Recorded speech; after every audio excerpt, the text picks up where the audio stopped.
Well, welcome again to another episode of Now Faith is TV, where faith, books, and business collide.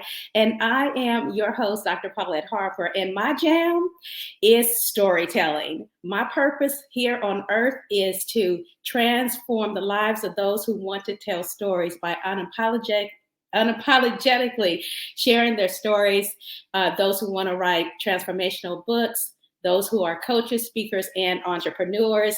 That increases their credibility, authorship, and also their sales. And so today we have an amazing episode.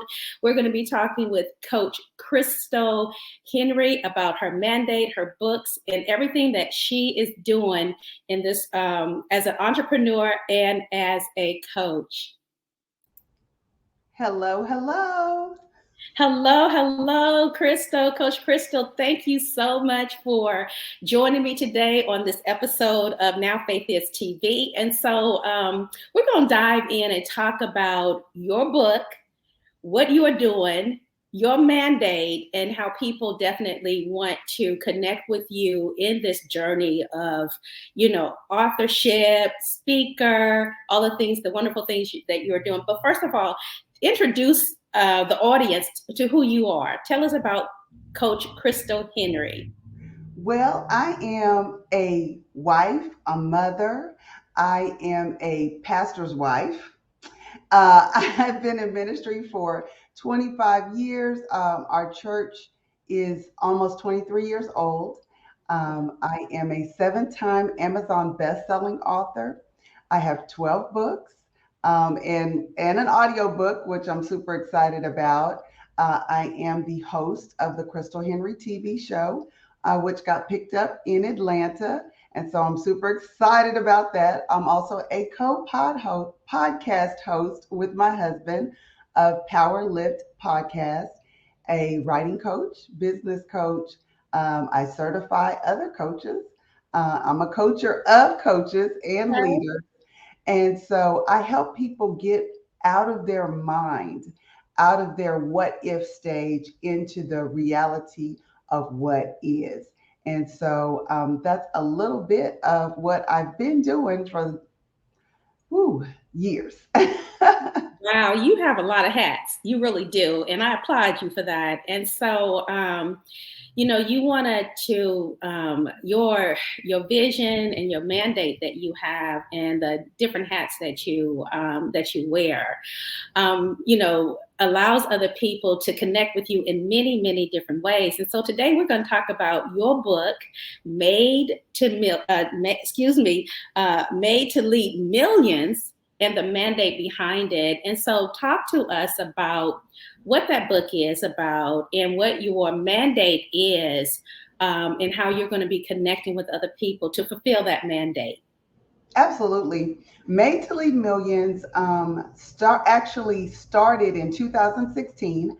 I did a leadership Bible study on Facebook Live, and got a lot of friction and really excited people coming on and excited about the material that I was giving on leadership. I dealt with Moses, God's man, God's leader, versus Pharaoh, that torrential, terrorizing, oppressive, suppressive leader that would not let God's people go. But in teaching that, God had me use my life's experience. I'm also an accountant. I've been in corporate America for over 30 years. And I have been not able to get above a glass ceiling. I have been oppressed, suppressed, and basically bullied in corporate America. I've had over 40 bosses, not because I moved numerous jobs, but because there's movement in the VIP controller area in many corporate arenas. I worked for a hospital company for over 15 years, several financial companies. So I haven't had that many jobs, but I've had that many bosses and those many experiences. So when I finished doing that Bible study, God said, now I need you to write the book. And I'm like, okay, Preparing to lead is what I called the Bible study. And God said, no, made to lead millions. God, I don't have a million followers. I still don't have a million followers. And I was, God, wait a minute, what are you doing? And I had to be obedient. So, part of getting into your mandate, part of getting into the promises of God and the purpose of God is being obedient to what He said. And He said, when Moses' mother put him in the Nile in the basket and pushed him across, she didn't know that he was made to lead millions. And so, with that being said, I wrote the book. And so I have information that shows leadership of Moses, Pharaoh, and some of my leaders that I have been under, and just great leadership strategies and tips that I have used in ministry. I'm very transparent. I wrote about the areas where I failed in leadership. And so I wrote about the areas where other leaders failed in Mm, leadership, because when people leave a company, they're really not leaving that company, they're leaving that boss. wow. Wow. You said a lot right there. You said they're not leaving the company, they're leaving the boss. And that's so true. So your book is centered around a lot of leadership, whether it is coming from a biblical position and then also from corporate America. And so that means that your audience are leaders, thought leaders, those who are in those positions. So tell us a couple of things from your book that if somebody picks up your book, what are two things out of your book that people can pull out and immediately start to apply to their lives? Well, perseverance, Good. because as an African American woman in corporate America, we get told no a lot. We Yeah. get told that we are too aggressive, Mm, that we don't have enough education, we don't know what we're doing, no matter how many years of experience we have. There are a lot of obstacles that we have to go through. We have to bridle our tongue. We have to address being overlooked mm, and misunderstood. So there are a lot of areas of perseverance okay. that anyone that picks up the book could glean from. And another area that I dealt with was dealing with death and still carrying out all the Mm, tasks that you need to carry out. And death in the area of, I had triple negative breast cancer. So I still had to work my work and, mm, go through chemotherapy, radiation therapy, and thank God for God therapy. That's what yeah. brought me through. And Yeah. then another area, my sister died in her sleep at 36. Wow. So still having to hit those deadlines, because accountants have monthly, weekly deadlines, daily deadlines. And Mm, so even though you might be suffering, even though you might be grieving, um, even though you have all of these other things, you're still a mother, you're still a wife, you're still, yeah. an entrepreneur, you still have to produce. So Yeah. how do you do that? So those are the two areas that I could say if someone picked up my book, they could get healing in some areas. I remember getting a review from a Mm, reader who said, I read your book and I know I have to deal with some unrealized trauma. wow.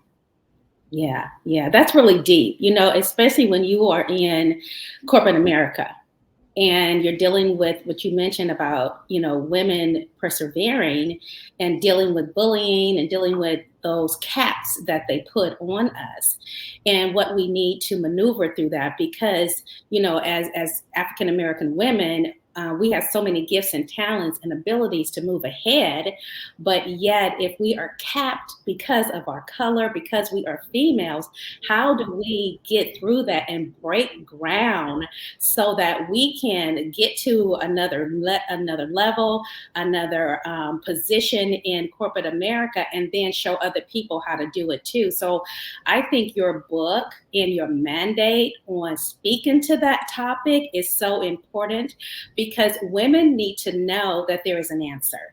You know, Yes. they need Yes. to know that there's an answer.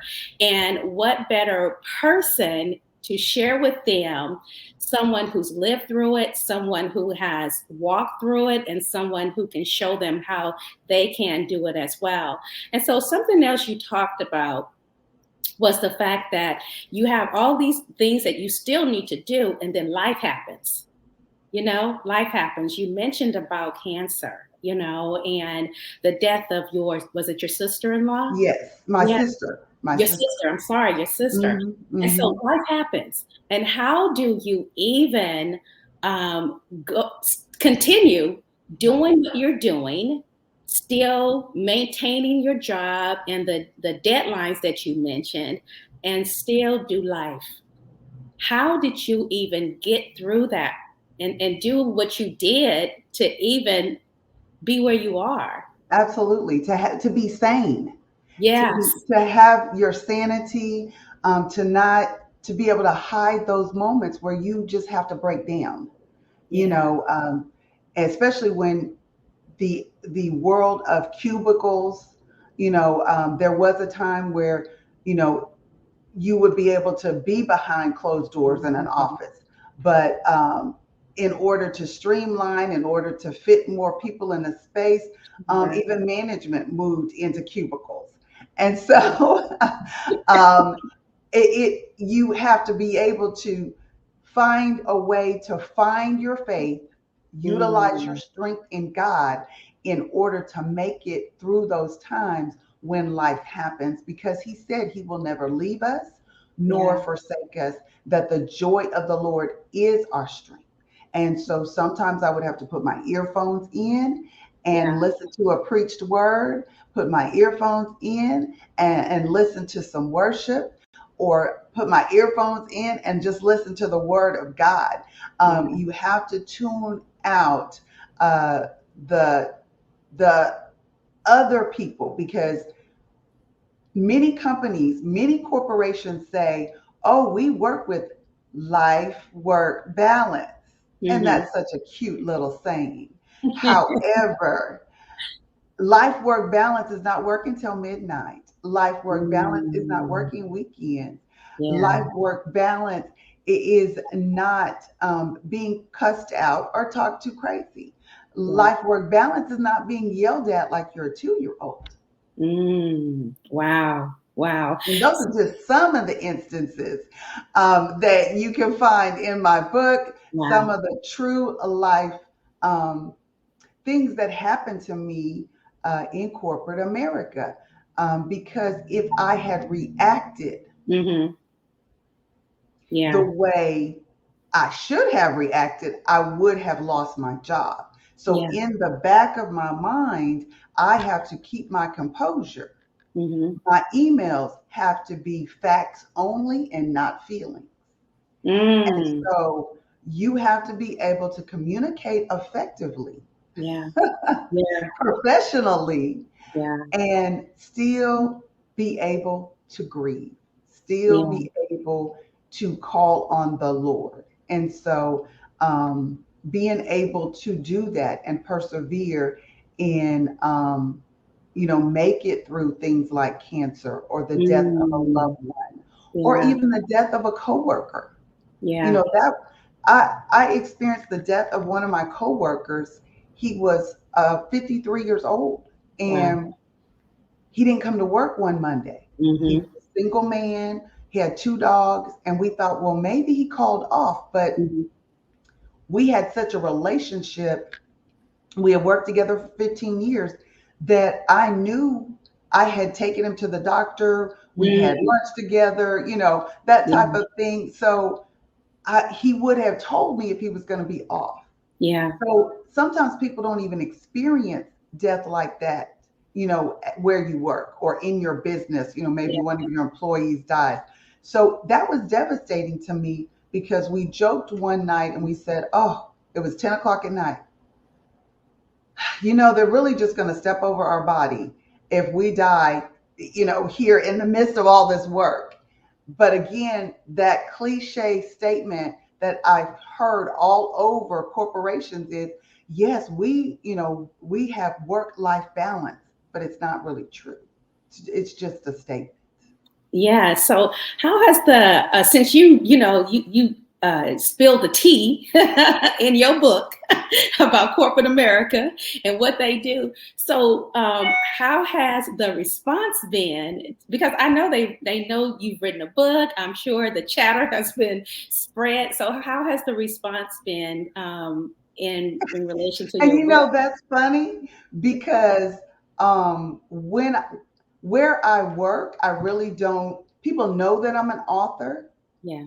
but they don't necessarily read my Mm, book okay. because, again, there is a perception of Black women. Why would I read her book? She's not a New York Times bestseller. She's not on the front of whatever they feel is a level that I should be. So to them, it would be a waste of time. Now, what have other people said, outside of where I work or who I work with? I've even been accused of writing my book at work. And I'm like, the book was done before I even started working here. What do you mean?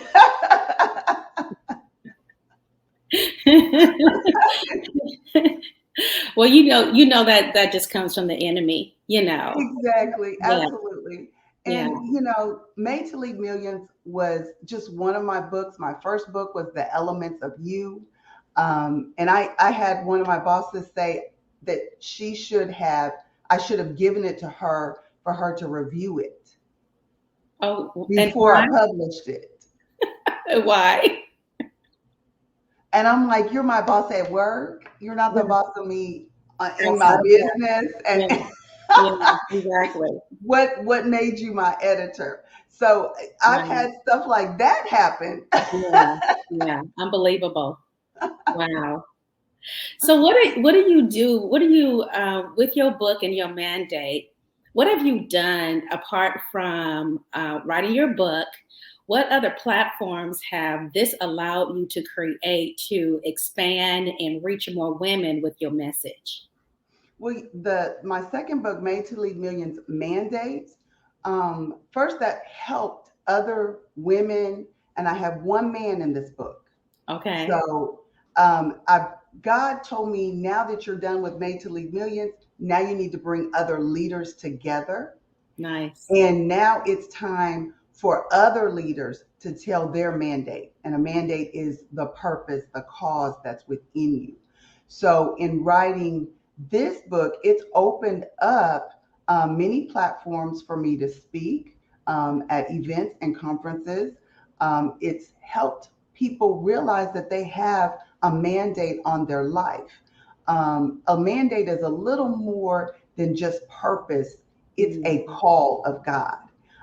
Some of the things that we've gone through in our life, we don't understand that God can turn that mess Mm. not only into a message, something that you can tell, your story, but also a mandate, meaning now you are campaigning for somebody else's deliverance. You're campaigning for someone else's healing.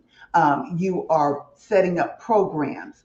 You are writing books yourself so Yes. that you can help someone else through.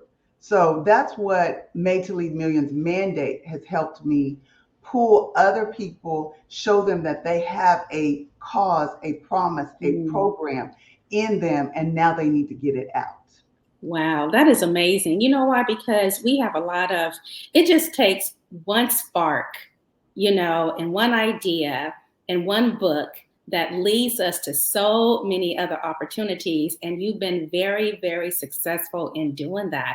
And I know that you have a lot of things that you are doing and things that are up and coming for you as this mandate leader. Okay. So tell us from this book and the things that you are doing, what are you, the things that are coming up for you? How can people really connect with you and go deeper with you in this this mandate that you have for leaders?